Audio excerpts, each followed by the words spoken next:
Yeah, this comment is spot on. John the Revelator is prophesied to return in the very last days and work alongside the end-time servant, which is why in Revelation 22:9, the angel says unto John, I am thy fellow servant and of thy brethren the prophets. He's identifying himself as John's fellow servant, which ties further into the book of Isaiah and the book of Revelation.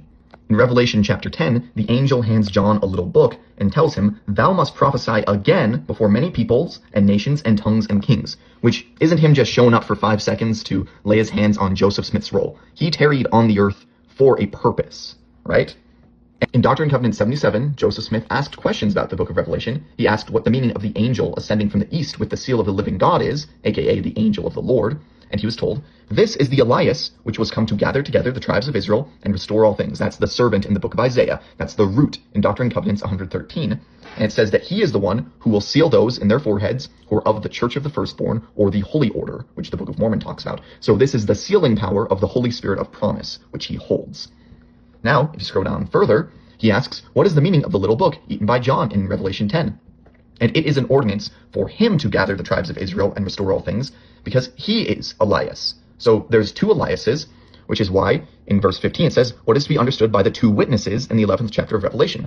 They are two prophets that are to be raised up to the Jewish nations in the last days at the time of the restoration, meaning not the initial restoration. This is the final restoration that happens in the Book of Mormon and the Book of Isaiah, right? You guys still following me? Now, I'm not saying 100% that John and the Davidic servant are the two witnesses, but it would explain why just 3 verses later in chapter 11, John is told, and I will give power unto my two witnesses, and they shall prophesy. 3 verses after he's told that he will prophesy again. So it makes sense that there's going to be this public ministry or some sort of major role that John plays in the last days. And there's even more connections to the book of Isaiah and the Davidic servant. See the angel ascending from the east who has the sealing power and the seal of the living God to gather together the tribes of Israel. In Isaiah chapter 41, there is a righteous man who comes from the east to rule as a king, the end times Davidic servant king who gathers the tribes of Israel, right? He is the righteous man from the east. He is the angel from the east, okay? And then we scroll down further and we see there is another mentioned who is one raised up from the north. And according to Joseph Smith, John the Revelator resides in the north, wherever that is.